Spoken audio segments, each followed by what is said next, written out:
welcome you all at this learning platform Asa Edu Point. This is Amit here. आज के इस video classes में हम लोग देखने वाले हैं class 10 science, okay, NCERT science, chapter 5 life processes, okay. So biology का ये हमारा फर्स्ट चैप्टर होगा जहाँ पे हम लोग डिस्कस करने वाले हैं इस चैप्टर से रिलेटेड सारे टॉपिक्स को, और एनसीईआरटी के जो भी हमारे यहाँ पे कॉन्सेप्ट है हम यहाँ पे अपने नोट्स के बेस्ट पे इसको डिस्कस करते हुए आगे बढ़ेंगे, और साथ ही साथ एनसीईआरटी के जो भी प्रॉब्लम्स है उसको भी डिस्कस करेंगे, ठीक है। और दिमाग में बस इतना ही रखना है कि जो मैं यहाँ पे डिस्कस कर रहा हूँ आप बस उसको अच्छे से समझने की कोशिश करो, मैं भी कोशिश करूँगा कि अच्छे से आप उसको समझो।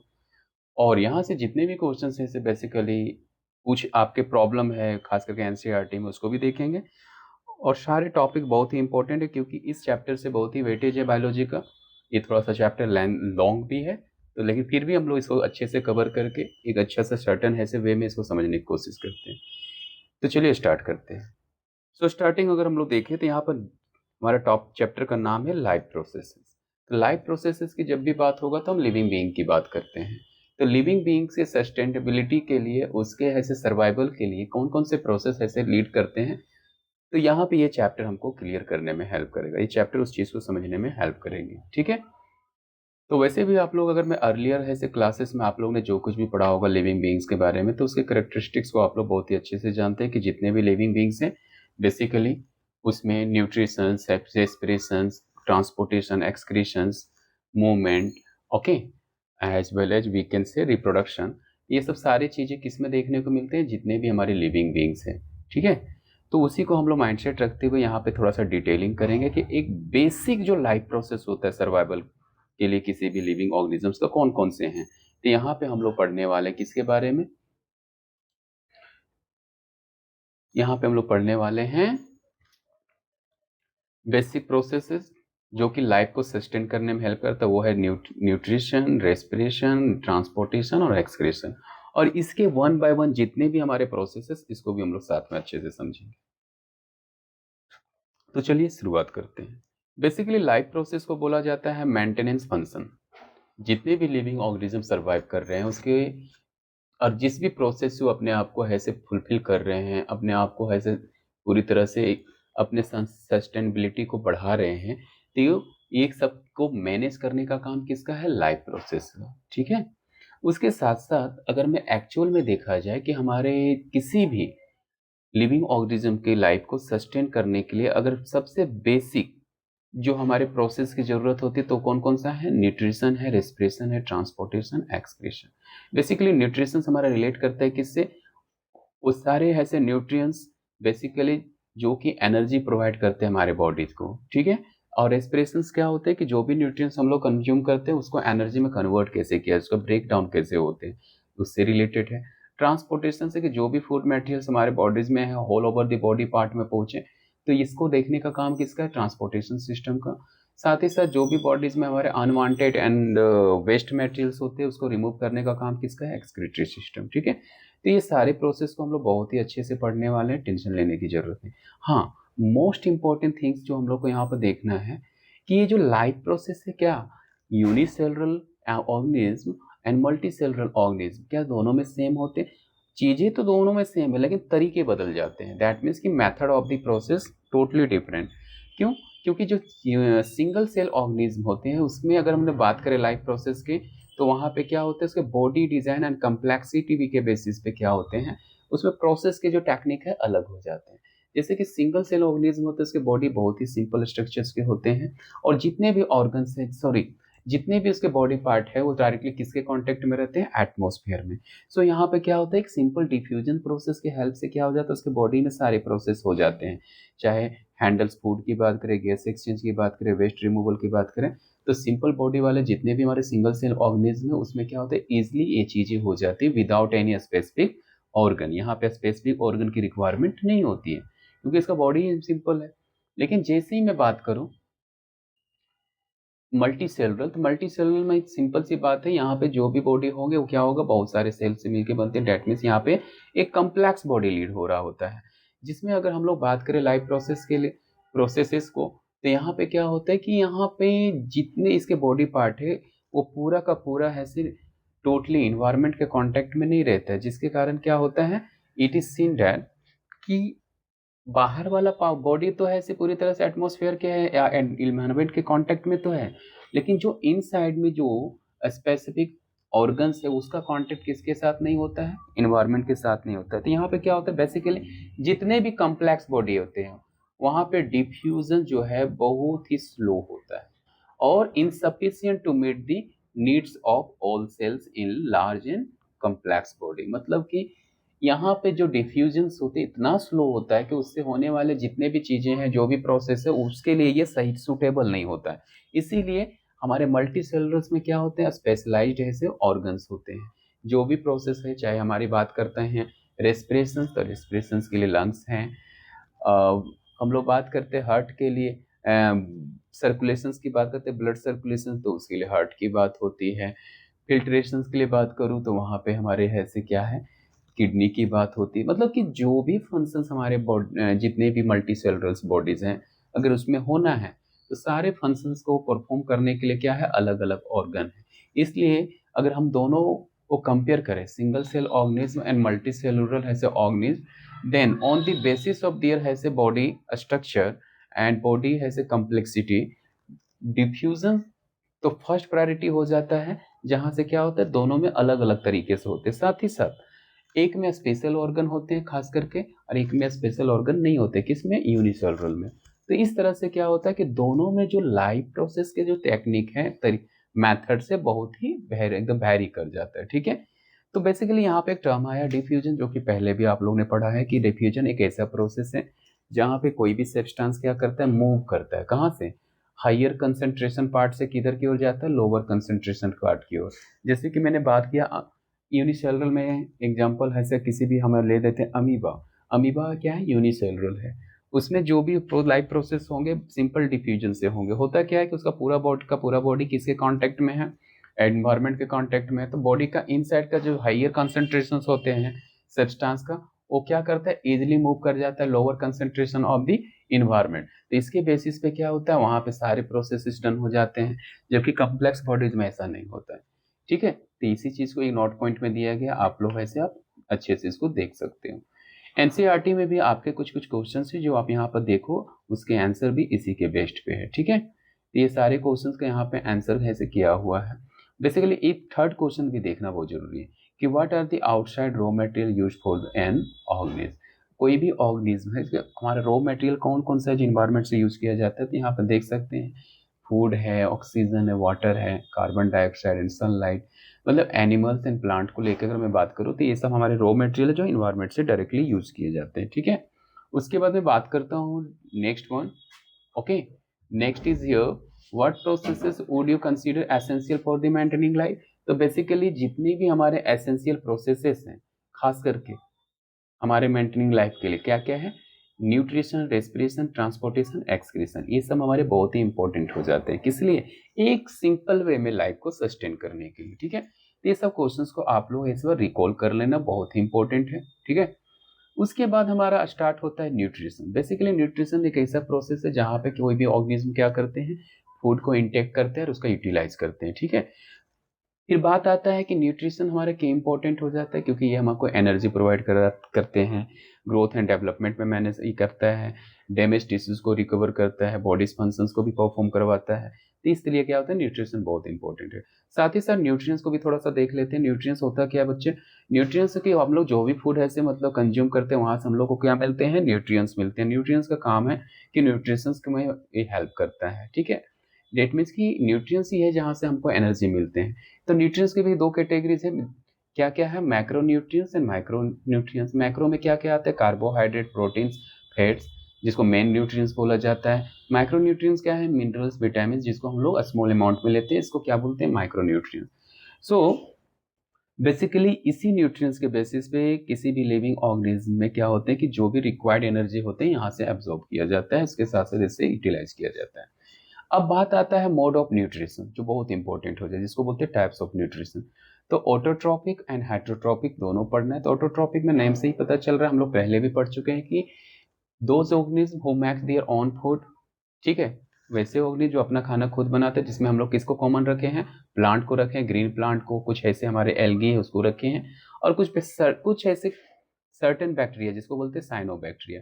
ये सब क्या करते हैं कि लाइट एनर्जी को किस में कन्वर्ट करते हैं, केमिकल एनर्जी में कन्वर्ट करके क्या बना लेते हैं, ग्लूकोज बना लेते हैं। ठीक है, तो यहाँ पर उसी चीज को आगे देखेंगे। तो सिंपल सी बात करते हैं कि ऑटोट्रॉप में बेसिकली क्या होता है, ऑटोट्रॉपिक न्यूट्रिशन एक ऐसा प्रोसेस है जहाँ पे कोई भी जो भी ऑर्गेनिज्म होते हैं अपना खाने को क्या करते हैं, खुद ऐसे बनाते हैं। किसके हेल्प से बनाते हैं, carbon dioxide, water and using sunlight. ठीक है, बेसिकली किसको यहाँ पे हम लोग कंसीडर करते हैं, ग्रीन प्लांट। ठीक है,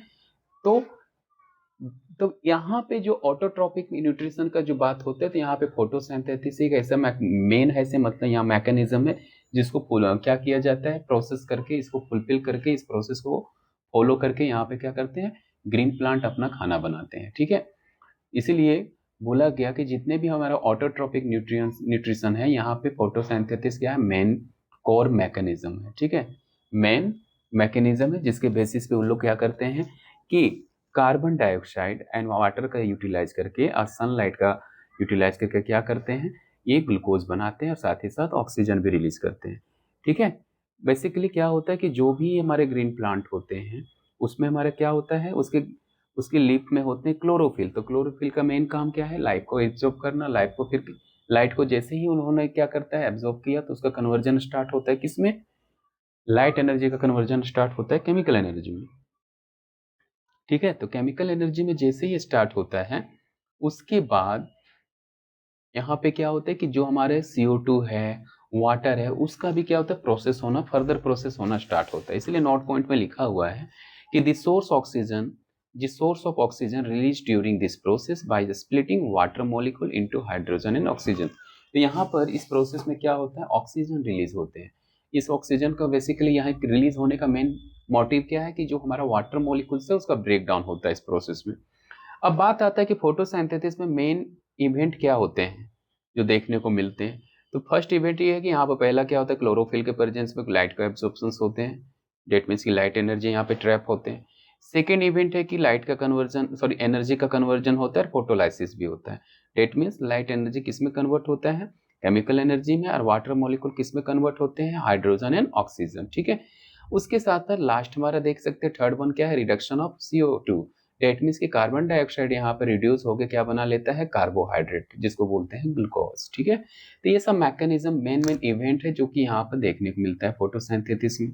थोड़ा सा कुछ और छोटा सा नोट पॉइंट है टाइमिंग को लेके कि ये जितने भी स्टेप्स हम लोग फोटोसिंथेसिस में देखते हैं, CO2, वाटर, सनलाइट, ये सब के प्रेजेंस में जो फोटोसिंथेसिस प्रोसेस होता है, ये कोई जरूरी नहीं है कि हमेशा एक सा हो, एक के बाद दूसरा स्टार्ट हो जाए।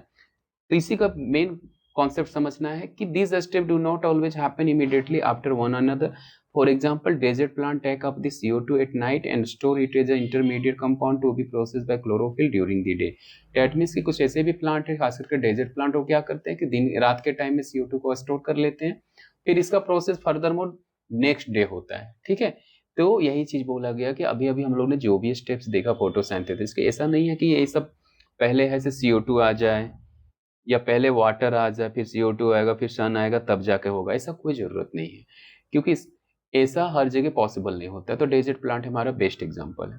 अब बात करते हैं फोटोसिंथेसिस के लिए मेन साइट कौन सा है, तो लीव्स है। लीफ में ऐसा क्या होता है जिसके कारण फोटोसिंथेसिस वहां कर होते हैं, तो बेसिकली लीफ क्या होते हैं, स्पेशलाइज स्ट्रक्चर्स होते हैं किसी भी प्लांट का, जो कि इसमें क्या होते हैं, ग्रीन पिगमेंट होते हैं। ठीक है, जो फूड प्रोडक्शन को क्या करते हैं, फैसिलिटेट करते हैं। ठीक है, फैसिलिटेट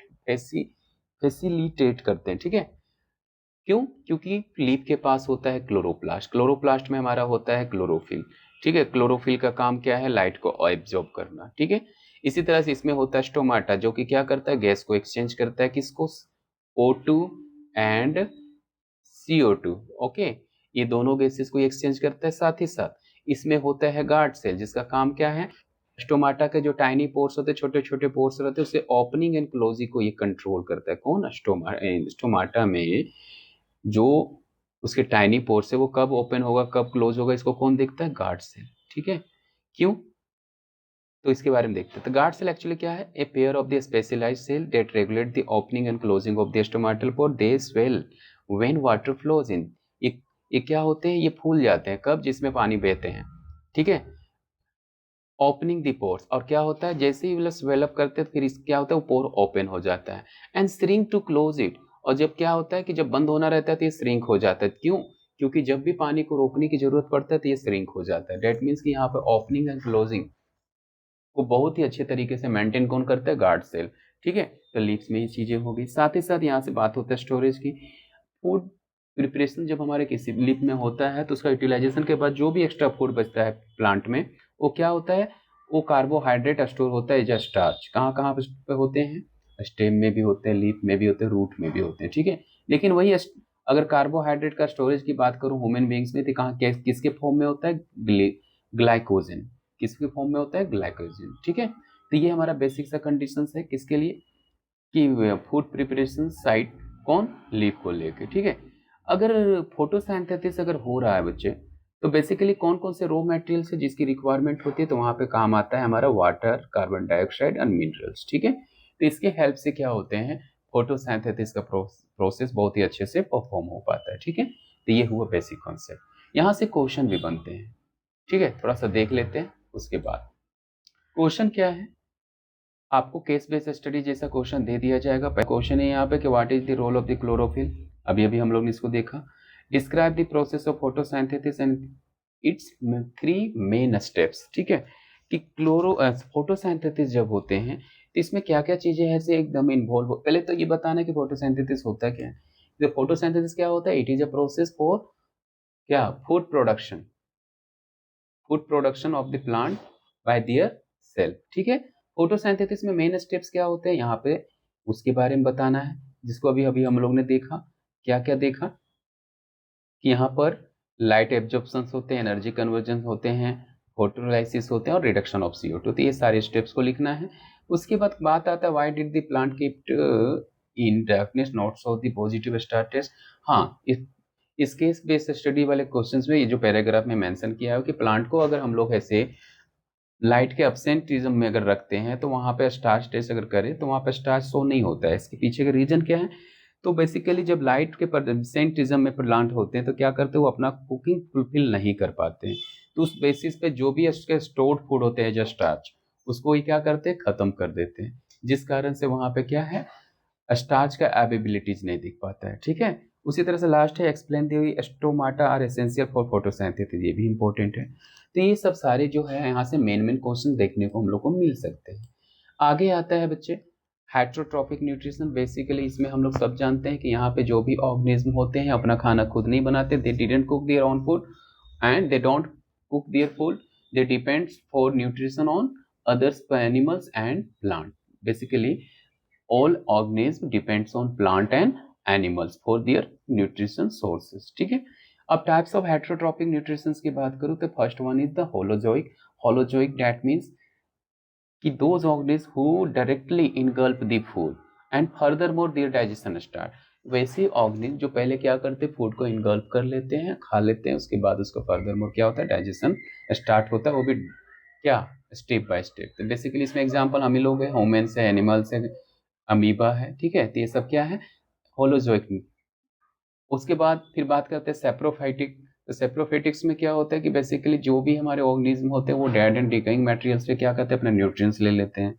उसके साथ साथ पैरासिटिक की बात करूँ तो यहाँ पे जो भी ऑर्गेनिज्म होंगे उसका जो होस्ट होस्ट बॉडी होगा, उस होस्ट बॉडी से वो क्या करते हैं, अपने न्यूट्रिशंस को भी लेते हैं और वहां पर रहते भी हैं, ठीक है।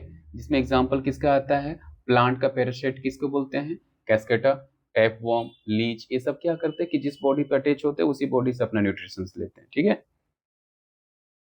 तो जिस बॉडी पे रहते हैं उस बॉडी का क्या बोलते हैं, होस्ट बॉडी, ठीक है। तो ये हुआ हमारा basic types of heterotrophic nutrition.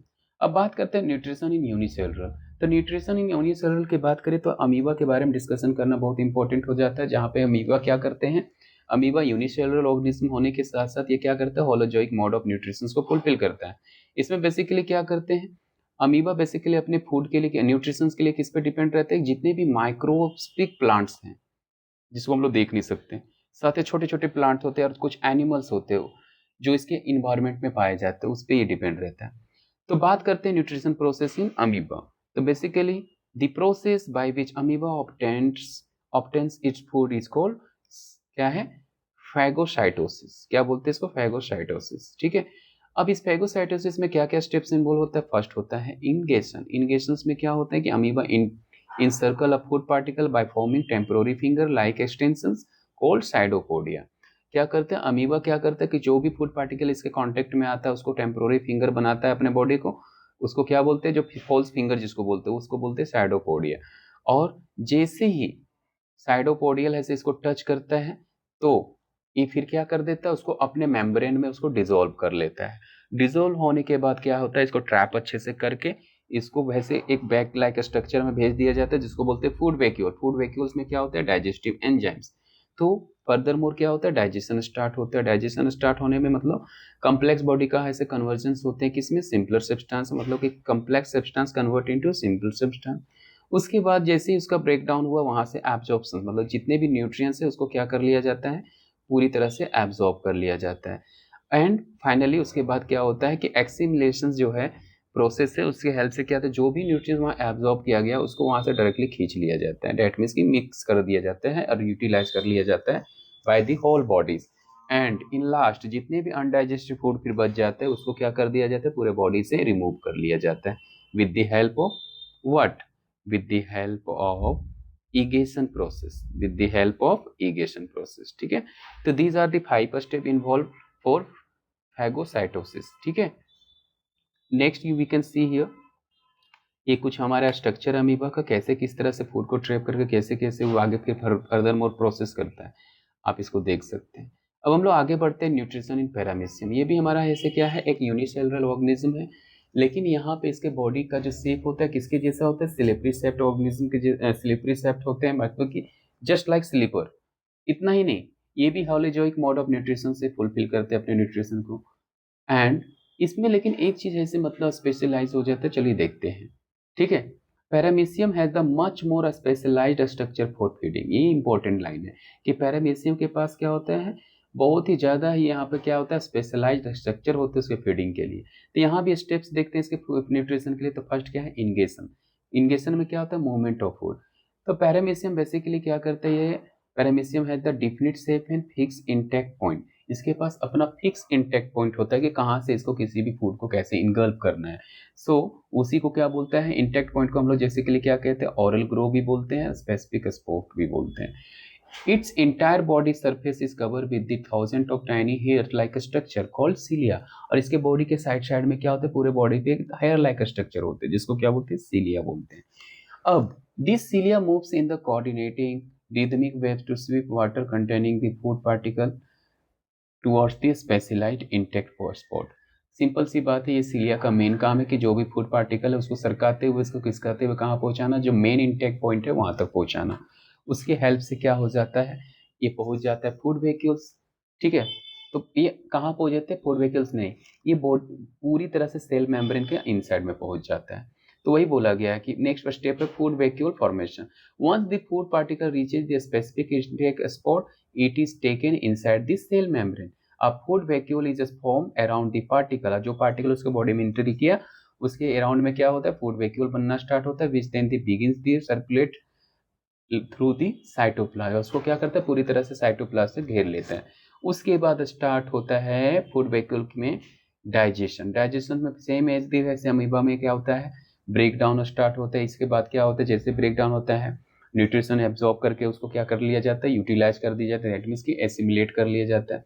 और लास्ट में जो भी फिर वेस्ट मटेरियल बचे उसको क्या कर दिया गया, पूरा बॉडी से रिमूव कर दिया गया। तो ये कुछ बेसिक स्टेप्स हमारा सेम एज दी किसका है, अमीबा है। लेकिन यहाँ पे एक चीज इसको अलग क्या किया था, इसका स्पेसिफिक स्ट्रक्चर बॉडी। ठीक है, तो इस तरह से दोनों में हम लोग ने देखा कि सिंगल और यूनिसेलुलर है से मतलब जो ऑर्गेनिज्म है उसको होलोजोइक है से न्यूट्रिशन कैसे फुलफिल करते हैं, बेसिकली पैरामीशियम एंड अमीबा। अब मैं बात करता हूँ यहाँ पे, तो इस डायग्राम को आप लोग देख सकते हैं। ठीक है, आगे बढ़ते जो मोस्ट इंपॉर्टेंट हमारा स्टार्ट होता है, न्यूट्रिशन इन ह्यूमन बींग्स। अब हम लोग बात करते हैं कि हमारे ह्यूमन बींग्स में न्यूट्रिशन प्रोसेस कैसे डन होता है। तो चलिए देखते हैं।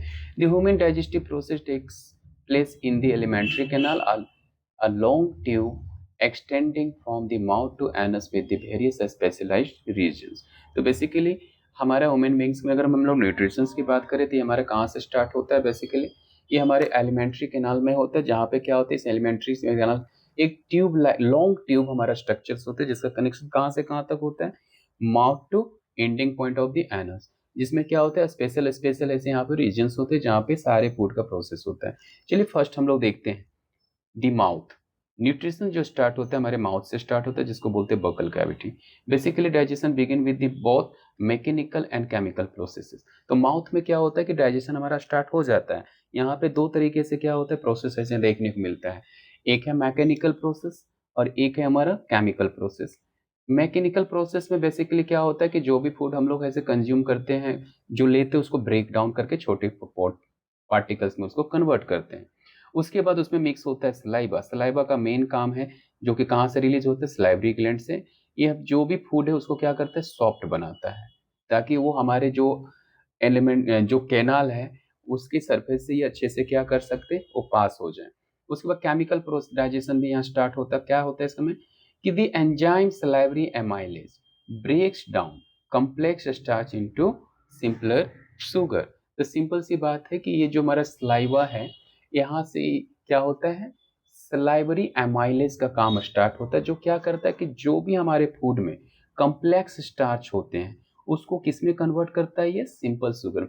जब हम लोग चेक किए होंगे, कभी कभी ऑब्जर्व किए होंगे कि जब भी आप कभी रोटी खा रहे हो अच्छे से, अगर उसको अच्छे से एकदम च्यू कर रहे हो, आफ्टर फ्यू मिनट आप देखोगे कि जैसे ही सलाइवा उसमें अच्छे से मिक्स होता है, अब हम उसको अच्छे से चबा रहे हैं तो थोड़ा थोड़ा सा मीठापन आ जाता है। ये किसके कारण होता है, conversion of starch into simple sugar, जो किसके हेल्प से होता है सलाइवरी एमाइलेज। ठीक है, अब बात करते हैं mixing. The muscular tongue most food around the mixes it थ्रूली with the saliva during chewing. मतलब कि आप देखो यहाँ पे फिर हमारा टंग का भी काम आ जाता है। टंग क्या करता है कि जो भी सलाइवा होता है सलाइवा के साथ ऐसे पूरा जो च्यू किया हुआ फूड होता है उसको अच्छे से मिक्स करता है। ठीक है, तो अभी हम लोग ने क्या देखा कि बकल कैविटीज में हमारा मैकेनिकल प्रोसेस होता है किसके हेल्प से, हमारे टीथ के हेल्प से, जहाँ पे हम लोग क्या करते हैं किसी भी कम्प्लेक्स फूड का ब्रेक डाउन करते हैं। ठीक है, उसके बाद हमारा सलाइवरी ग्लैंड का मेन काम क्या है, सलाइवा रिलीज करना, जिससे क्या होता है कि वो फूड को सॉफ्ट बनाता है ताकि हमारे कैनाल से अच्छे से पास हो सके। उसके बाद यही यहाँ पे जो हमारा सलाइवरी एमाइलेज है वो क्या करता है स्टार्च को किस में कन्वर्ट करता है, हमारे मुंह वाले स्टार्च को, कम्प्लेक्स स्टार्च को सिंपल शुगर में। और उसके लास्ट में फिर क्या है कि जो हमारा टंग है, टंग का मेन काम क्या है कि अच्छे से सलाइवा के साथ क्या करता है फूड को मिक्स कर देता है जब हम लोग चबा रहे होते हैं। ठीक है, तो अब नेक्स्ट क्या होता है इसके बाद फिर हमारा काम स्टार्ट होता है कहाँ से, ओसोफेगस का। ओसोफेगस को क्या बोलते हैं, फूड पाइप। ठीक है, तो फूड पाइप में क्या होता है तो उसके बारे में देखते हैं। Food is pushed forward by the rhythmic muscular contraction known as peristaltic. जो हमारे ओसोफेगस में खाने को आगे बढ़ाने की प्रक्रिया है माउथ टू स्टमक, तो वहां पे ये रिदमिक मस्कुलर कॉन्ट्रैक्शंस होते रहते हैं, जिसका उस मूवमेंट का नाम क्या है, peristaltic movement, which occur through the guts. जो कहाँ पे पाया जाता है, हमारे जो गट होते हैं पूरे पूरे का पूरे गट में ये देखने को मिलता है। जो पूरा ट्यूब है पूरा एलिमेंट्री कैनाल से, ये पूरे के पूरे कैनाल्स में पूरे ट्यूब में क्या है वो जहाँ भी ये गट है उसमें ये देखने को मिलता है। फंक्शन क्या है, it transports food from mouth to the stomach. तो ओसोफेगस का मेन कनेक्शन कहाँ से कहाँ तक है, माउथ टू स्टमक। और ये जो भी फूड हमारे माउथ से आता है उसको कहाँ पास करके भेज देता है, स्टमक में भेज देता है। ठीक है, तो अब नेक्स्ट काम कहाँ पे स्टार्ट हुआ हमारे फूड का, स्टमक में। तो स्टमक क्या होता है, the stomach is a large organ that expand to hold food and uses its muscular walls to mix it with the digestive juices। थोड़ा देखते हैं कि जब ओसोफेगस से फूड पाइप से खाना हमारा पहुंच गया माउथ से कहाँ पे, स्टमक में, तो स्टमक क्या करता है उस खाने को अच्छे से होल्ड करता है, अपने आप को एक्सपैंड करता है ये, क्योंकि एक लार्ज ऑर्गन है। साथ ही साथ यहाँ पे जो इसके मस्कुलर वॉल्स होते हैं वो इसमें क्या मिक्स करते हैं, डाइजेस्टिव जूस मिक्स करते हैं। ठीक है, तो अब देखते हैं कि इस जूसेस के बारे में। तो पहले हम लोग देखते हैं स्टमक में और गैस्ट्रिक ग्लैंड्स की बात होती है। हमारे जो स्टमक का वाल है वहां पे बेसिकली क्या होता है, गैस्ट्रिक ग्लैंड्स होते हैं। These gland release the HCl, that means की hydrochloric acid, a protein digesting enzymes called pepsin. मतलब कि यहाँ बात होता है कि पहली बात तो ये कि स्टमक में जो भी खाना पहुंचा उसको एसिडिक नेचर में लेके आना, का काम किसका है, गैस्ट्रिक ग्लैंड्स का, क्योंकि यहाँ ही से रिलीज होता है हमारा HCl। उसके बाद यहाँ पे हमारा काम स्टार्ट होता है प्रोटीन डाइजेस्टिव एंजाइम्स का, जिसका नाम है पेप्सिन, और इसी में से हमारा आता है म्यूकस। ठीक है, तो इस बेसिस पे क्या होता है कि यहाँ पे एक एसिटिक नेचर से मतलब डेवलप होते हैं फूड के चारों, और यहीं से क्या होते हैं, प्रोटीन का डाइजेशन भी स्टार्ट होता है, किसके हेल्प से, पेप्सिन से एंड म्यूकस। उसके बाद फिर HCl के बाद मेन काम क्या है कि create a acidic environment required for pepsin to function. Basically ये HCl हमारा रिलीज ही होता है पेप्सिन के प्रॉपर फंक्शनिंग के लिए। पेप्सिन के प्रॉपर फंक्शनिंग के लिए कौन रिस्पॉन्सिबल है, HCl। फिर म्यूकस, म्यूकस का काम क्या है कि जो हमारा एसिड रिलीज हो चुका है हमारे स्टमक में, उससे हमारे स्टमक के किसी तरह का कोई प्रॉब्लम ना हो जाए, कोई भी कॉर्सिव इफेक्ट ना हो, उससे कौन बचाता है, म्यूकस। तो म्यूकस के बारे में क्या है, protect the inner stomach lining from the coercive effect of the acid. फिर बात करते हैं रेगुलेशंस की। तो रेगुलेशंस क्या होते हैं, एक तो यहाँ पर एसिटिक इन्वायरमेंट बनने के बाद पेप्सिन ने अपना काम कर लिया, तो यहाँ रेगुलेशन क्या होता है, a sphincter muscles regulates the release of food into the a small intestine in a small amount। ठीक है, अब क्या होता है कि जैसे ही खाने का सारा प्रोसेस हो रहा होता है यहाँ पर जितना जो होना है, उसके बाद ये खाना को पहुंचना है कहाँ पे, स्मॉल इंटेस्टाइन में जाना है। लेकिन यहाँ पे क्या लगा हुआ रहता है, एक लॉक सिस्टम लगा हुआ रहता है, जो क्या करता है उस फूड को प्रॉपर अमाउंट में बढ़ने, आगे जाने के लिए क्या करता है, वो अरेंज करता है, उसको आगे बढ़ने में हेल्प करता है। लेकिन यही चीज बोला गया कि एक यहाँ पर हमारा क्या होता है, स्फिंक्टर, हमारे स्टमक में लास्ट इन पे क्या होता है, एक स्फिंक्टर मसल्स ऐसे रहता है जो कि लॉक सिस्टम के जैसा काम करता है, जो ये क्या करता है, फूड को प्रॉपर अमाउंट में रिलीज करने में ये हेल्प करता है। बेसिकली ये रेगुलेट करता है कि how sufficient amount should be go into the what, small intestine. ठीक है, तो फूड कितने अमाउंट में स्मॉल इंटेस्टाइन में स्टमक से जाना, इस चीज को कौन देखता है, स्फिंक्टर मसल्स। इंपॉर्टेंट है बच्चे, दिमाग में रख लेना कि ऐसा कौन सा ऐसे मसल्स है जो क्या करता है, स्टमक से खाने को एकदम कंट्रोल, एकदम रेगुलेटरी वे में, मैनेजेबल वे में क्या करता है, स्मॉल इंटेस्टाइन तक पहुंचाता है। ठीक है, तो उसका नाम क्या है, स्फिंक्टर मसल्स। ठीक है, अब जब खाना हमारा स्मॉल अमाउंट में कहाँ पहुंचा, स्मॉल इंटेस्टाइन, तो ये क्या होता है small intestine, this is the longest part of the canal and the site of complete digestion of carbohydrate, protein and fats. तो बेसिकली स्मॉल इंटेस्टाइन क्या होता है, या एक ऐसा हमारा पर्टिकुलर पार्ट होता है पूरे एलिमेंट्री कैनाल में जो बहुत ही लॉन्गेस्ट होता है, साथ ही साथ ये मेन साइट होता है कंप्लीट डाइजेशन किसका, कार्बोहाइड्रेट, प्रोटीन्स एंड फैट्स। ठीक है, तो थोड़ा सा इसमें डिटेल देखते हैं। बेसिकली होता क्या है, जब स्मॉल इंटेस्टाइन में फूड पहुंचते हैं तो वहां पे रिलीज होता है बाइल जूस, जो कौन रिलीज करता है, लीवर। इसका काम क्या है, makes acidic food from this stomach alkaline for pancreatic enzyme to act. अब क्या हुआ कि जो एसिटिक नेचर के फूड हमारे कहाँ से आया, स्टमक से, कहाँ पे, स्मॉल इंटेस्टाइन में, तो ये क्या करता है, उसको एल्कलाइन करने का काम करता है, किसके हेल्प से, बाइल जूस के हेल्प से। ताकि क्या हो, अगर ये अल्कलाइन करेगा उसको तो फिर क्या प्रोसेस होता है, यहाँ पेनक्रियाटिक एंजाइम जो है अच्छे से वो एक्ट कर सके, इसके लिए क्या करता है, एसिटिक नेचर को ये कन्वर्ट करता है एल्कलाइन में। फिर बात करते हैं यहीं से जो बाइल सल्ट है, बाइल सल्ट का मेन काम क्या है, जो फेट है उसको वो क्या करता है, ब्रेक डाउन करता है। ब्रेक डाउन करने के साथ साथ दैट मीन्स कि ये जो रेट ऑफ ऐसे रिएक्शन है एंजाइम का, उसको ये बढ़ा देता है, किसका, यहाँ पर जो बात करते हैं, जो फेट का हमारा ब्रेक डाउन होता है, तो उसको बेसिकली हम लोग जानते हैं क्या बोलते हैं, इमल्सिफिकेशन बोलते हैं। तो पहली बात तो ये बाइल सल्ट का काम क्या है कि break the large fat globules, क्या है, globules into smaller ones. Okay, तो फेट को ये किस में कन्वर्ट कर देता है, लार्ज फेट को स्मॉल से मतलब छोटे छोटे ग्लोबल्स में कन्वर्ट कर देते हैं, छोटे छोटे पार्ट में कैसे कन्वर्ट कर देते हैं, किस लिए, to increase the enzyme efficiency. तो वहां पे जो एंजाइम्स है उसकी इफिशियंसी को बढ़ाने के लिए। तो यहीं से फिर हमारा पेनक्रिया से रिलीज होता है ट्रिप्सिन, जिसका मेन काम क्या है, प्रोटीन को, जो स्मॉल इंटेस्टाइन में प्रोटीन है उसको अच्छे से डाइजेस्ट करना। उसके बाद फिर यहीं से हमारा लिपेज भी आता है, जिसका मेन काम है जो इमल्सिफाइड फैट्स है, मतलब कि जो छोटे छोटे ऐसे फैट्स या टूट चुके हैं, कहाँ पे टूटे थे, बाइल सल्ट के हेल्प से टूटे थे, अब लिपेज क्या करता है, उसको और अच्छे से कंप्लीट ब्रेक डाउन करता है। अब यहाँ से बात करते हैं इंटेस्टिनल ग्लैंड्स के बारे में, जिसका मेन काम क्या है, इंटेस्टिनल जूस को रिलीज करना।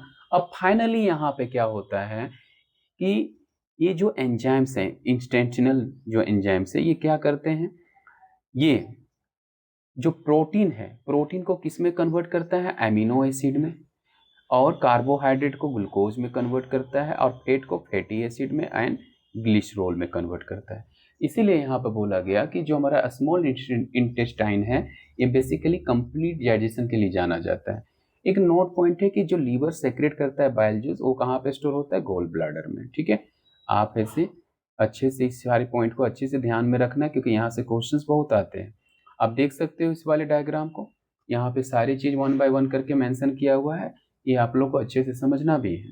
ठीक है, अब बात करते हैं कि जैसे स्मॉल इंस्टेंटाइन का काम खत्म हुआ, अभी कहाँ पर पहुंचा फूड, अभी फूड पहुंचा लार्ज इंस्टेंटाइन में। तो उसके बारे में थोड़ा सा बाद में जानेंगे, लेकिन उसके पहले जब पूरी तरह से हमारा डाइजेशन कंप्लीट हो चुका है स्मॉल इंस्टेंटाइन में, अब क्या होता है, उसका एब्जॉर्प्शन से स्टार्ट होते हैं। जो भी उसमें न्यूट्रिएंट्स होते हैं वो क्या होते हैं, उसको एब्जॉर्ब किया जाता है। तब सुनो, absorption of food in small intestine. Villi, villi क्या होता है कि फिंगर लाइक प्रोजेक्शन होते हैं कहाँ पे, inner lining of the inner lining that maximize surface area of the absorption. अब स्मॉल इंस्टेंटाइन में क्या होता है कि फिंगर लाइक ऐसे छोटे छोटे प्रोजेक्शंस होते हैं inner lining of the small intestine, जो क्या करता है, एक तो सरफेस एरिया बढ़ा देता है, किसका, स्मॉल इंस्टेंटाइन का, किस लिए, जो भी फूड का ब्रेक डाउन हुआ है उसका न्यूट्रिएंट्स को एब्जॉर्ब करने के लिए। उसके बाद फिर क्या करता है, फिर वहां पे ट्रांसपोर्टेशन स्टार्ट होता है, किस लिए, किसका, जो भी हमारा न्यूट्रिएंट्स एब्जॉर्ब किया गया। तो वही बोला, villi are the richly supplied with the blood vessels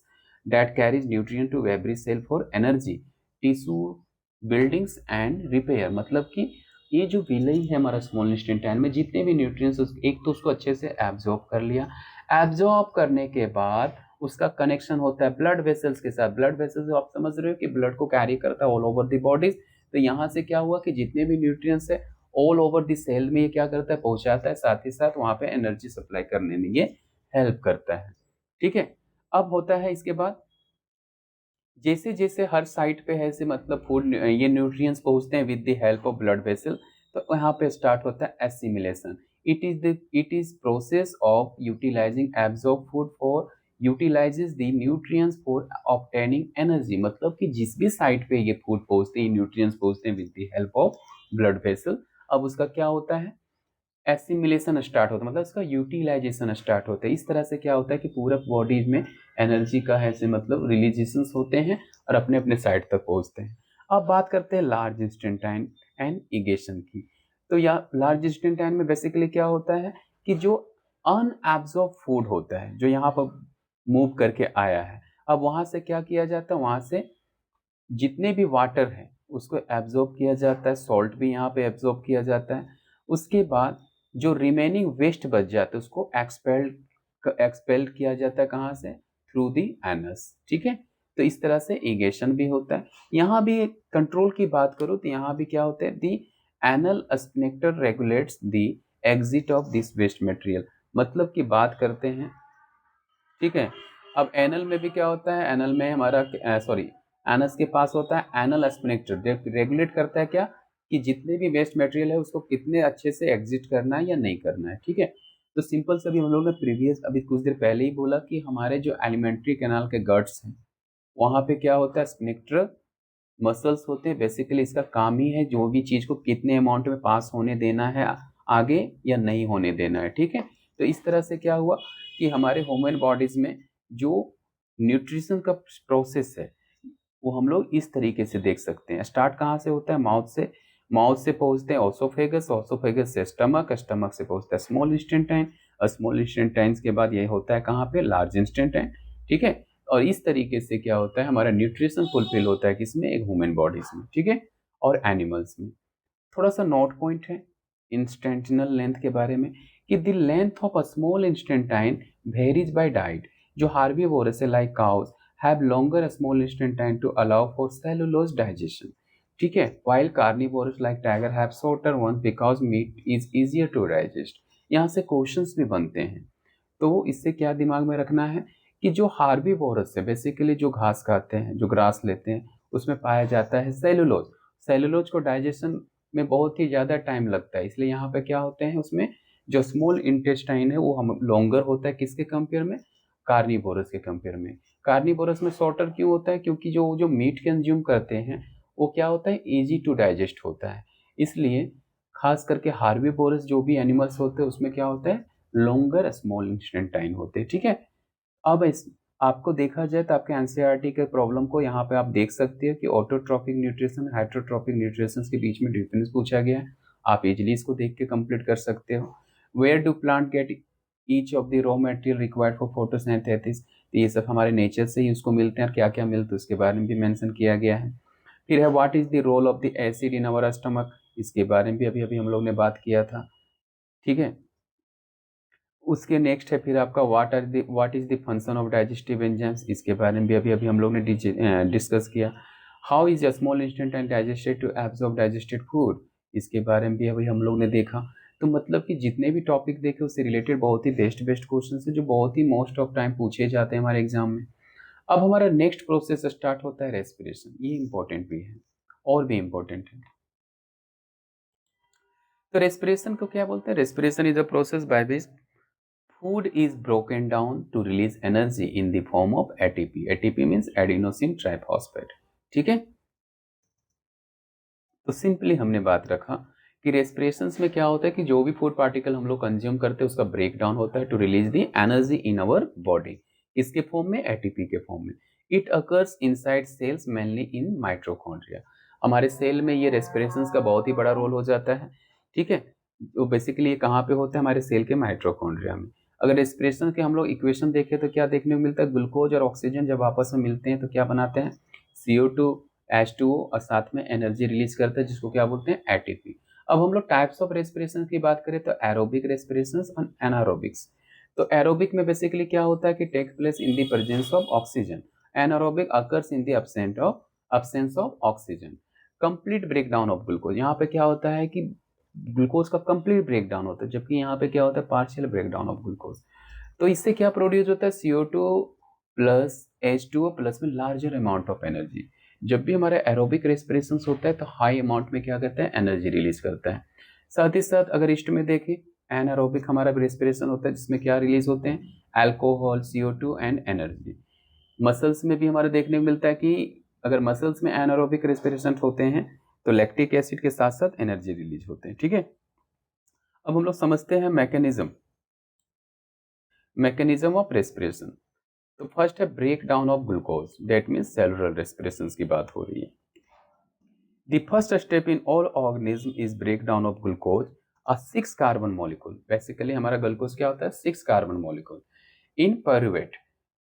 pyruvate क्या होता है कि जो 6 कार्बन मॉलिक्यूल्स होता है उसका कन्वर्जन होता है 3 कार्बन मॉलिक्यूल, तो यही 3 कार्बन मॉलिक्यूल को बोलते हैं pyruvate in the cytoplasm. The pyruvate then following different pathways depending on the presence और absence of oxygen। मतलब कि जो पायरुवेट का कन्वर्जन्स होते हैं खास करके 3 molecules of the 3 carbon molecules जो हमारे होते हैं पायरुवेट का, तो वही बोला गया कि पायरुवेट ऐसे डिफरेंट पाथवे में ये हमारा क्या होता है, ये डिफरेंट पाथवेज को फॉलो करता है, किसके डिपेंडेंसी पे, प्रेजेंस ऑफ ऑक्सीजन और एब्सेंस ऑफ ऑक्सीजन। तो पहले देखते हैं एनारोबिक रेस्पिरेशन जो कि ईस्ट में होता है। Basically pyruvate is converted into ethanol and carbon dioxide in the absence of oxygen, this process is called fermentation. तो ईस्ट बेसिकली किसके लिए मोस्ट पॉपुलर है, फर्मेंटेशन के लिए। तो बेसिकली ये फर्मेंटेशन अकर्स कैसे होते हैं, ये जो 3 कार्बन मॉलिक्यूल्स हैं हमारे, बेसिकली ये इसका कन्वर्जन किस में हो जाता है, इथेनॉल में हो जाता है, और साथ में कार्बन डाइऑक्साइड भी यहाँ पर रिलीज होते हैं, किसके कारण, अब्सेंस ऑफ ऑक्सीजन। इसलिए यहाँ पर इसको इस प्रोसेस को क्या बोला गया, फर्मेंटेशन। फिर है लैक ऑफ ऑक्सीजन, अगर हमारे मसल्स में ऑक्सीजन प्रॉपर नहीं पहुंच पा रहे हैं तो क्या होता है, इस कंडीशन में during sudden activity pyruvate is converted into lactic acid. अब यही जो 3 कार्बन है किस में कन्वर्ट होगा, लैक्टिक एसिड में। अब build of lactic acid cause muscles cramp, और इसके कारण क्या होता है, हमारे मसल्स में क्रैम्प भी आते हैं। बेसिकली हम लोग जब दौड़ रहे होते हैं तो आपने नोटिस करा होगा कि हम लोग को ज़्यादा से ज़्यादा ऑक्सीजन सप्लाई की जरूरत होती है, जिसके कारण क्या होता है, हम लोग मुंह से सांस लेने लगते हैं, लेकिन जब ऐसे उस कंडीशन में हमारे मसल्स को क्या होता है, ऑक्सीजन का जो क्वांटिटीज है प्रॉपर फुलफिल नहीं होते, इसलिए क्या होता है ऑक्सीजन अब्सेंस हो जाते हैं हमारे मसल्स में, लेकिन एनर्जी तो चाहिए। तो इस कंडीशन में अगर एनर्जी का कन्वर्जेंस होते हैं, एनर्जी का क्या होता है फॉर्मेशन अगर होता है, तो साथ ही साथ हमारे मसल्स में कौन क्या बनता है, लैक्टिक एसिड बनते हैं। और इस लैक्टिक एसिड के बनने के कारण क्या होते हैं, हमारे मसल्स में क्रैम्प आते हैं, स्वेलिंग हो जाते हैं, पेन बढ़ जाता है। लेकिन इसको हम लोग ईजिली क्या कर सकते हैं, इनको हम लोग अच्छे से फिर इसको हम लोग ट्रीट कर सकते हैं। कैसे, हम लोग वार्म वाटर लेके उसको पोंछ सकते हैं, या फिर हम लोग उसको क्या कर सकते हैं, हॉट है से मतलब क्लॉथ से उसको क्या कर सकते हैं, सेक सकते हैं। ठीक है, तो वही होता है कि अगर हमारे मसल्स में लैक ऑफ ऑक्सीजन हो जाए तो क्या होता है, वहां पर एनर्जी तो बनेंगे लेकिन वहां पे क्रैम्प आ जाएंगे, किसके कारण, लैक्टिक एसिड के फॉर्मेशन के कारण। फिर बात करते हैं एरोबिक रेस्पिरेशन, जो कि माइटोकॉन्ड्रिया में होते हैं। Pyruvate is broken down using oxygen to produce carbon dioxide, water and large amount of energy. अब यहाँ पर जो पायरुवेट होगा, ऑक्सीजन के प्रेजेंस में क्या करता है, बहुत ही अच्छे तरीके से लार्ज अमाउंट में एनर्जी भी रिलीज करता है, वाटर भी रिलीज करता है और कार्बन डाइऑक्साइड भी। ठीक है, तो इस तरीके से अभी हम लोग ने देखा कि डिफरेंट डिफरेंट कंडीशंस में क्या होता है, पायरुवेट का क्या क्या कन्वर्जेंस होते हैं। अब बात करते हैं एटीपी। एटीपी को बोला जाता है द एनर्जी करेंसी।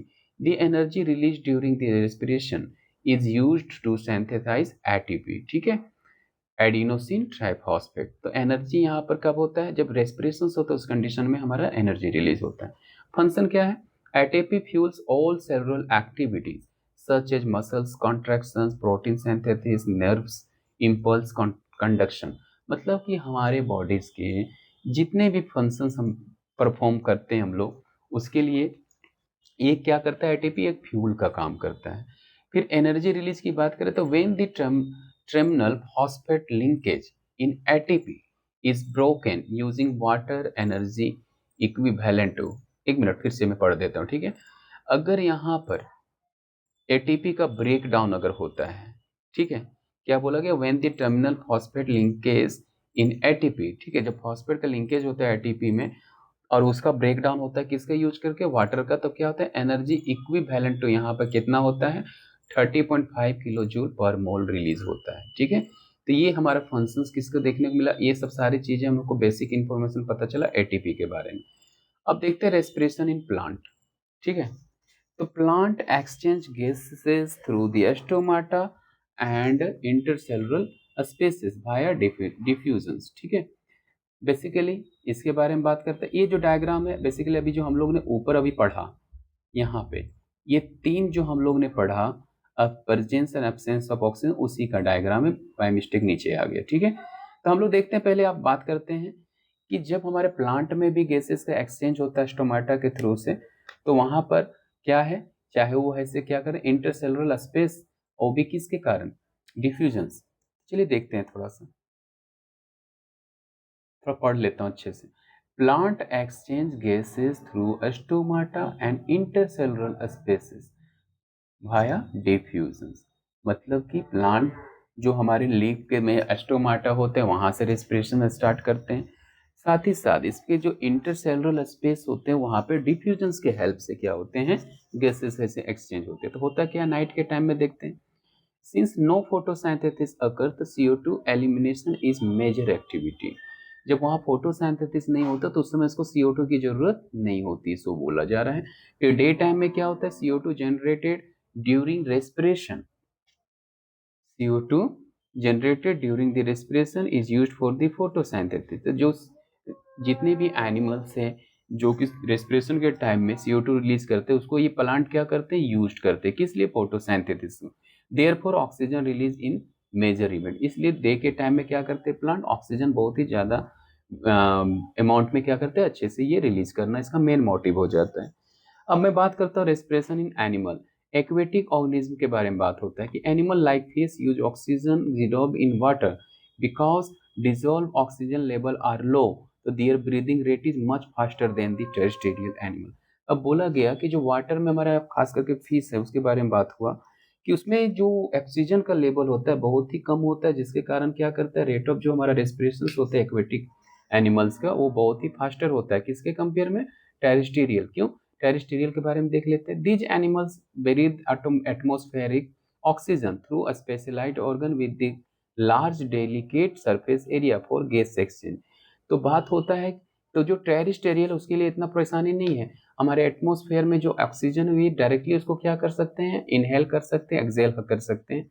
इसलिए इसको उतना ज़्यादा ऐसे रेट ऑफ रेस्पिरेशन की अगर मैं कंपेयर करूँ तो यहाँ पर ये एक्वेटिक के कंपेयर में इनका स्लो होता है, क्योंकि ये डायरेक्टली इनहेल करते हैं। जबकि वाटर में जो भी हमारे एक्वेटिक एनिमल्स है बेसिकली वो ऑक्सीजन को बहुत ही कम अमाउंट में वाटर में डिजोल्व होने के कारण ज़्यादा से ज़्यादा ब्रीदिंग रेट इन लोगों का होता है। ठीक है, ये सब चीज़ें हम लोग को जानना इंपॉर्टेंट। ये क्वेश्चन आते हैं यहाँ से कि why rate of respiration of aquatic animals is faster than the terrestrial. तो यहाँ पर बात यही रखना है कि एक तो less amount of the oxygen dissolve रहते हैं वाटर में, उसको ज़्यादा से ज़्यादा वो लोग कंज्यूम कर सके, इनहेल कर सके, यूज कर सके, इसलिए उन लोग को रेट ऑफ रेस्पिरेशन क्या होता है, फास्टर होता है। जबकि टेरेस्टेरियल का क्या होता है, ये इजिली अपने ऐसे स्पेशलाइज्ड ऑर्गन से डायरेक्टली क्या करते हैं, एटमॉस्फेयर से ऑक्सीजन को एक्सचेंज कर लेते हैं। इसलिए इसके कंपेयर में देखा जाए तो एक्वेटिक एनिमल्स के जो ब्रीदिंग रेट है बहुत ही फास्टर होता है। ठीक है, अब हम लोग को देखते हैं थोड़ा सा द ह्यूमन रेस्पिरेटरी सिस्टम अब स्टार्ट होता है, ये भी इम्पोर्टेंट। तो जो ह्यूमन रेस्पिरेटरी सिस्टम की बात करें तो इसके बारे में भी हम लोग देखते हैं। The respiratory system in human is design to efficiently exchange gases taking oxygen from the atmosphere and releasing carbon dioxide produced by the body. ठीक है, तो रेस्पिरेटरी सिस्टम की बात करूं अगर हमारे ह्यूमन बींग्स में, तो बेसिकली होता क्या है कि हम लोग एटमॉस्फेयर से डायरेक्टली क्या लेते हैं, ऑक्सीजन, और क्या रिलीज करते हैं, कार्बन डाइऑक्साइड। ठीक है, अब रेस्पिरेटरी पाथवे की बात करते हैं एक हमारे ह्यूमन बॉडी में। तो air travel through the several specialized structure before reaching the site of gas exchange. तो फर्स्ट जो एंट्री करता है वो कहाँ से एंट्री करते हैं हमारे बॉडी में, नजल कैविटी जिसको बोलते हैं nostril. Air enter in the body here and filter by the fine hairs lining the passage. अब यहाँ पर जैसे एंट्री करेंगे हमारे नोज से, तो वहाँ पे क्या होते हैं, बहुत ही टाइनी हेयर्स होते हैं, फाइन हेयर्स होते हैं, जिसके हेल्प से क्या होता है, वो फिल्टर होता है। फिर है म्यूकस। म्यूकस हमारा क्या है, नेसल पैसेज है, जो कि is lined with the mucus. The nasal passage is lined with mucus. अब हमारा जो नेसल पैसेज खास करके देख रहे, इस वाले डायग्राम को हम लोग देखते हैं, जो नेजल नेजल पैसेज है, यहाँ से जो पाइप, ये जो पूरी तरह से ट्यूब जैसा आगे बढ़ा हुआ है, अपर की ओर जा रहा है, तो यहाँ से क्या है, एक हमारा नजल, अच्छे से देखना, एक यहाँ पर क्या है, एक छोटा सा लाइनिंग होता है किसका, म्यूकस का।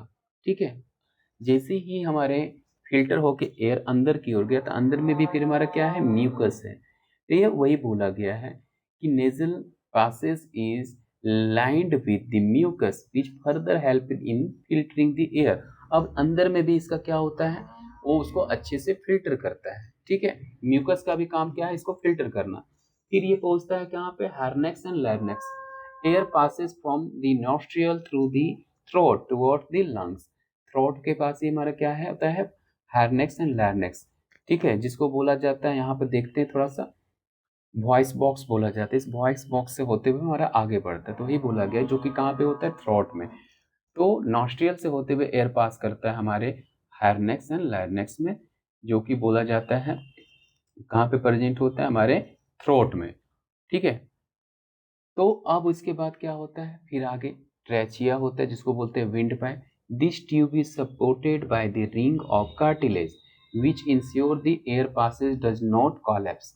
मतलब अब जैसे ही हमारा लैर्नेक्स एंड हार्नेक्स से आगे बढ़ेगा तो आगे होता है क्या, एक विंड पाइप होता है, जैसे देख रहे हो यहाँ पे एक रिंग लाइक स्ट्रक्चर्स होते हैं जो कार्टिलेज का बना हुआ था। इसका मेन काम ही है कि जो एयर पास हो रहा है वो आपस में, आप आपस में क्या, कॉलेप्स ना ही करें। ठीक है, आपस में कॉलेप्स ना करे, अच्छे में आपस में टकराए नहीं, इसलिए इस चीज को मैनेज करने का काम किसका है, विंड पाइप का। ठीक है, अब आगे आता है cilia. The upper respiratory tract has a small hair like structure called cilia that help remove the germs, dust and harmful particle from the inhaled air। ठीक है, तो थोड़ा सा इसको भी समझते हैं। बेसिकली सिलिया के बारे में समझते हैं कि the upper respiratory tract has a small hair like structure called cilia. that help remove germs, dust and harmful particle from the inhaled air। अब हम जो देख पा रहे हैं, ये जो ट्रैक है, ये जो हम लोग देखे हैं रिंग ऑफ कार्टिलेज है, ये जैसे जैसे हमारे लंग्स की ओर बढ़ते हैं तो यहाँ पर ही इसके अपर पोर्शन जहाँ पे एंट्री कर रहे हैं लंग्स के साथ अटैच हो रहे हैं। यहीं पे क्या होते हैं कि जस्ट यहीं पे हमारा हेयर लाइक स्ट्रक्चर्स होते हैं। जस्ट वेट, मैं कोशिश करता हूँ यहाँ पे आपको दिखाने का। तो हम लोग यहाँ पर अगर इस डायग्राम को नोटिस अच्छे से देखें तो ये जो ट्रैक किया है ना, ये वाला पोर्शंस, ठीक है, और ये जैसे जैसे नीचे आ रहा है हमारा अपर पोर्शंस की बात हो रही है, इस सब में क्या पाया जाता है, सीलिया, जो कि हेयर लाइक स्ट्रक्चर्स होती है। इसका मेन काम क्या है कि जो भी इनहेल एयर यहाँ तक आया है इसको फिर से ये क्या करता है, अच्छे से फिल्टर करता है, जो भी हार्मफुल ऐसे पार्टिकल्स है उसको यहाँ पे ही रोकता है, ठीक है, रिमूव करता है। अब आगे जैसे ही एयर बढ़ता है हमारा कहाँ पहुंचता है, लंग्स में। तो देखते हैं द लंग्स एंड alveoli। तो within the lungs the airway branches into a smaller and a smaller tube, जिसको क्या बोलते हैं, ब्रोंची एंड ब्रोंचियोल्स, ठीक है। तो जैसे ही लंग्स में हमारा ये एयर पहुंचता है तो वहां पे क्या होता है, छोटे छोटे से ट्यूब्स होते हैं। लंग्स में हमारा क्या होता है, बलून लाइक स्ट्रक्चर्स होते हैं। देखो जैसे ही लंग्स में पहुंचता है, लंग्स के अंदर में क्या है, छोटे छोटे से अल्वियोलीज हैं और ये बैलून लाइक होते हैं, ठीक है, छोटे छोटे ट्यूब होते हैं। तो ये यहाँ पे पहुंचते हैं, ठीक है। तो ये हमारे जो लंग्स है वो क्या होता है, उसमें छोटे छोटे से एयरवे ब्रांचेज होते हैं जिसको हम लोग क्या बोलते हैं, ब्रोंची एंड ब्रोंचियोल। तो अल्वियोली का क्या काम है, these are the balloon like structure at the terminus of the smallest tubes. And surface area क्या होता है, alveoli provide an extensive surface for the gas exchange.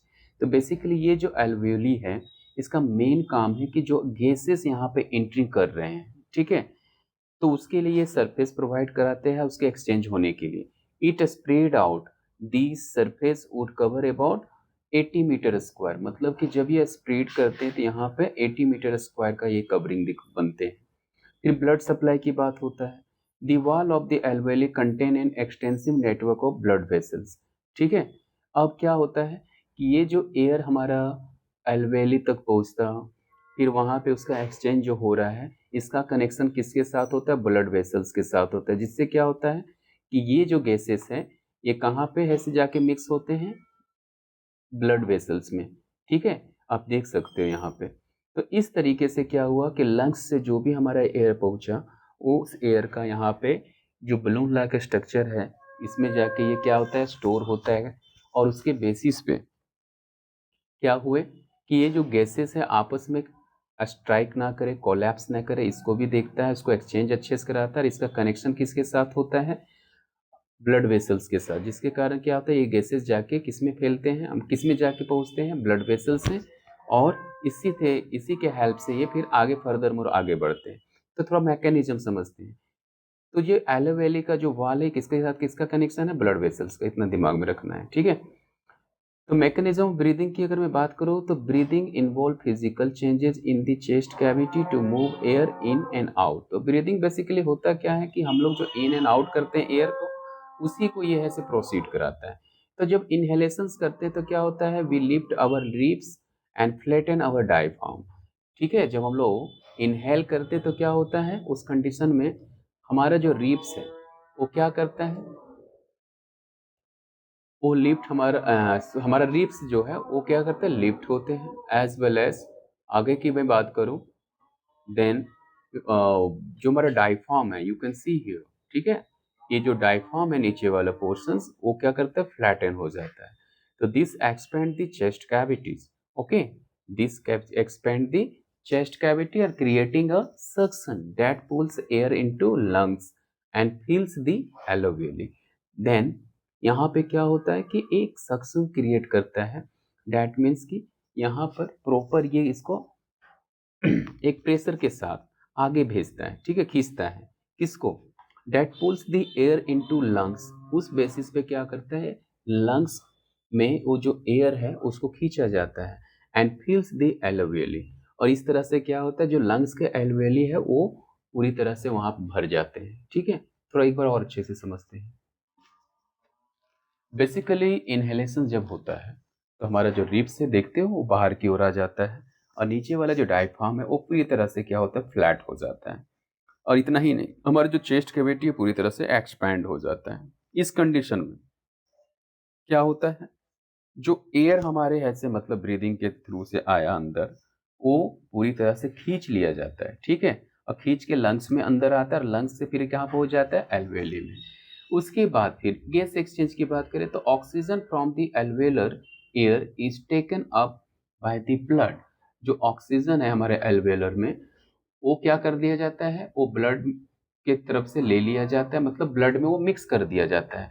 जबकि कार्बन डाइऑक्साइड जो है वो ब्लड से फिर से क्या कर दिया जाता है, carbon dioxide brought from the rest of the body is released into alveoli. मतलब कि जो पूरे बॉडी से फिर कार्बन डाइऑक्साइड आता है, यहीं से फिर क्या कर दिया जाता है, एल्वेली में पहुंचा दिया जाता है। मतलब कि एक बार में हमारा ब्लड में ऑक्सीजन मिक्स होते हैं, और उसका जब यूटिलाइज हो जाता है तो फिर से वो रिटर्न कहाँ पे आते हैं, हमारे एल्वेली में रिटर्न आ जाते हैं, ठीक है। और ये चीजें हमेशा चलती रहती हैं। तो अब बात करता है रेसिडुअल वॉल्यूम की, तो दी lungs always maintain a residual volume of air during the breathing cycle. So there is sufficient time for oxygen to be absorbed and carbon dioxide to be released. ये बहुत ही जरूरी है बच्चे, कि जब भी हमारा एलोवेली से हमारा कार्बन डाइऑक्साइड अगर वहाँ पे ऑल पार्ट से वहाँ तक पहुँचते हैं, और वहाँ से अगर हमारा ऑक्सीजन ब्लड में मिक्स हो रहे हैं, तो उसके बीच में थोड़ा सा क्या होता है कि स्पेसिफिक टाइम चाहिए ऑक्सीजन को रिलीज होने के लिए ब्लड में, और ब्लड से ऑक्सीजन, ब्लड से कार्बन डाइऑक्साइड को वहाँ तक रिटर्न होने में। तो इसलिए यहाँ पे क्या होता है, एक रेसिड्यूल वॉल्यूम, ठीक है, रेसिड्यूल वॉल्यूम ऐसे यहाँ पे मेंटेन होते हैं लंग्स का, जिसके कारण क्या होता है कि जो एयर है ब्रीदिंग के टाइम में, जो हमारा एयर है से अंदर बाहर होता है, ये साइकिल अच्छे से चलते रहता है। और इस कंडीशन में जो टाइम चाहिए किसको, ऑक्सीजन को एब्जॉर्ब होने में और कार्बन डाइऑक्साइड को रिलीज होने में, ये प्रॉपर ऐसे अच्छे से हो पाता है। इसलिए हम लोग मैकेनिज्म ऑफ द ब्रीदिंग को समझे तो ये तीनों चीज़ें बहुत ही इंपॉर्टेंट हो जाता है। अब हम लोग बात करते हैं transportation of gases. Because women have the large body, the simple diffusion is insufficient for oxygen delivery. Instead, the body uses a specialized transport method. तो ऑक्सीजन ट्रांसपोर्ट कैसे होगा, दी रेस्पिरेटरी पिगमेंट हीमोग्लोबिन, ठीक है। तो यहाँ पर बात करेंगे दी रेस्पिरेटरी पिगमेंट हीमोग्लोबिन कहाँ पे मिलता है, फाउंड इन आरबीसी, ठीक है। Has a very high affinity for oxygen and carries it from the lungs to tissues. तो यहाँ पे क्या करता है कि यहाँ पे ऑक्सीजन का ट्रांसपोर्ट किसके हेल्प से होता है, हमारे रेड ब्लड सेल में जो हमारे ऑक्सीजन है वो क्या करता है, सारे ऑक्सीजन को कैरी करके ऑल ओवर द बॉडीज तक पहुंचाता है, ठीक है। और कहाँ से कहाँ तक, मतलब लंग्स से जो ऑल बॉडीज में पहुंचाता है। उसके बाद जो कार्बन डाइऑक्साइड होता है, क्या कहते हैं, कार्बन डाइऑक्साइड को भी, जो कि मोर सोलुबल है वाटर में किसके कंपेयर में, oxygen, so it is primarily transported in dissolve form in the blood. इसीलिए क्या होता है, फिर कार्बन डाइऑक्साइड जो डिजोल्व फॉर्म में फिर ब्लड से होते हुए कहाँ पहुंच जाता है, लंग्स में पहुंच जाता है। तो ये चीजें चलती रहती है, ठीक है। अब क्वेश्चंस बनते हैं, differentiate between breathing and respiration. एक बार आप इसको चाहो तो अच्छे से एक बार अच्छे से रिकॉल कर लेना, तब जाके ये क्लियर हो जाएगा। अब बात आता है ब्रीदिंग एंड रेस्पिरेशन में क्या हमारा डिफरेंस है। तो बेसिकली ब्रीदिंग हमारा फिजिकल प्रोसेस है, जबकि रेस्पिरेशन क्या है, हमारा केमिकल प्रोसेस है, ठीक है। यहाँ पे जस्ट हम लोग इन एंड आउट करते हैं गैसेस को, डेट मीन्स की exchanges of gases oxygen and carbon dioxide. जबकि यहाँ पर ऑक्सीडेशन ऑफ फूड पार्टिकल्स होता है। बेसिकली हमारे जो फूड न्यूट्रिएंट्स होते हैं, जो फूड होते हैं, उसका ब्रेक डाउन होता है किसके प्रेजेंस में, ऑक्सीजन के प्रेजेंस में। द मेन आउटकम की बात करूं तो यहाँ पर क्या है, outcome is exchange of gases by the respiratory organs like the lungs, ठीक है। And the main outcome is the release of energy through the oxidation. तो मतलब कि एक में गैसेस का एक्सचेंज होता है ब्रीदिंग में, ठीक है, किसके हेल्प से, रेस्पिरेटरी ऑर्गन्स के हेल्प से, जैसे कि क्या है, लंग्स। जबकि यहाँ पे मेन काम है बच्चे एनर्जी का रिलीज होना। रेस्पिरेशन में क्या होता है, एनर्जी का रिलीज होना, ठीक है, कहाँ से, through the oxidation of simple food molecule such as glucose. तो ये सब चीजें जो देखा जाए तो मेन डिफरेंस है, जिसके बेसिस पे हम लोग इसको देख सकते हैं। तो ये आपके यहाँ पे क्वेश्चंस भी हैं, जो क्वेश्चंस हमने जो कॉन्सेप्ट अभी अभी हम लोग ने सीखा कि aquatic organism does her terrestrial organism have the regard the obtaining oxygen for the respiration. एक मिनट फिर से पढ़ते हैं। What advantage over an aquatic organism does a terrestrial organism have with regard to obtaining oxygen for respiration. तो वही चीज है, ठीक है, कि एक्वेटिक वाले जो एनिमल्स हैं, ठीक है, उसके अगर हम कंपेयर करें टेरेस्टेरियल में, तो ऑक्सीजन के रिस्पेक्ट में क्या यहाँ पे ऐसे चीजें देखने को मिलती हैं। तो ये चीजें अभी अभी हम लोगों ने देखा था कि air contains much more oxygen than water, therefore terrestrial organism can obtain oxygen more easily and with less energy, जबकि हमारे एक्वेटिक में ऐसा नहीं होता है। फिर what are the different ways glucose is oxidized provide energy in various, अभी अभी हम लोग ने देखा था, इसको भी मेंशन कर देना है। How is oxygen and carbon dioxide transported in human beings, ये भी इंपॉर्टेंट हो जाता है। तो ऑक्सीजन कौन कैरी करता है, हीमोग्लोबिन। कार्बन डाइऑक्साइड कैसे होता है, जो डिजोल्व फॉर्म में रहता है, किसमें, प्लाज्मा में। फिर है how are the lungs design in human beings to maximize the area of exchange gases, तो यहाँ पे basically lungs contain the millions of tiny air sacs called alveoli. Their thin walls and rich blood supply provide a large surface area for gas exchange. तो ये जो suction की बात करता है यहाँ पे छोटे छोटे क्या मिलियंस ऑफ टाइनी सक्शंस की बात होती है, ठीक है, जिसको क्या बोलते हैं, एल्वेली। तो इसके हेल्प से ही क्या होता है, गैसेस एक्सचेंज होते हैं यहाँ पे। अब नेक्स्ट मोस्ट इंपॉर्टेंट हम लोग और भी देखते हैं, थर्ड प्रोसेस जिसका नाम है ट्रांसपोर्टेशन। ओके, तो ट्रांसपोर्टेशन की बात अभी तक हम लोग ने जो देखा, अभी हम लोग ने दो प्रोसेस को अभी तक कंप्लीट करा है, एक था न्यूट्रिशन और एक हम लोगों ने देखा रेस्पिरेशन। सो नेक्स्ट हमारा प्रोसेस बचता है ट्रांसपोर्टेशन एंड एक्सक्रीशन। तो आज का वीडियो हम लोग कम से कम आज के क्लासेस यहीं तक रखते हैं। नेक्स्ट वीडियो सेशंस में हम लोग यहाँ से स्टार्ट करेंगे ट्रांसपोर्टेशन, ये भी हमारा बहुत ही इंपॉर्टेंट है, ठीक है। तो आज के लिए इतना ही, मिलते हैं हम लोग अगले वीडियो में, ठीक है। Thank you and stay connected for the next video, okay. जहाँ तक हम लोग ने डिस्कस किया, कोशिश करिए कि आप उसको एक बार अच्छे से रिकॉल करें, अच्छे से उसको प्रैक्टिस करें। एनसीईआरटी के क्वेश्चंस को आप लोग स्किप करने की कोशिश ना करें, क्योंकि इसके भी जितने भी क्वेश्चंस है बहुत ही इंपॉर्टेंट है, अक्सर यहाँ से क्वेश्चंस बनते हैं, ठीक है। तो यहाँ तक अभी अब तक हम लोग ने जो देखा बहुत ही इंपॉर्टेंट रहा। नेक्स्ट हम लोग बहुत ही अच्छे से समझने वाले हैं कि ट्रांसपोर्टेशंस क्या हैं, ठीक है। ट्रांसपोर्टेशंस में कितने इंपॉर्टेंस है हमारे डिफरेंट ऑर्गन्स का, प्लांट में कैसे होते हैं, एनिमल्स में कैसे होते हैं, ह्यूमन बींग्स में कैसे होते हैं, ओके। ये सब हम डिस्कस करने वाले हैं। तो be ready for the next.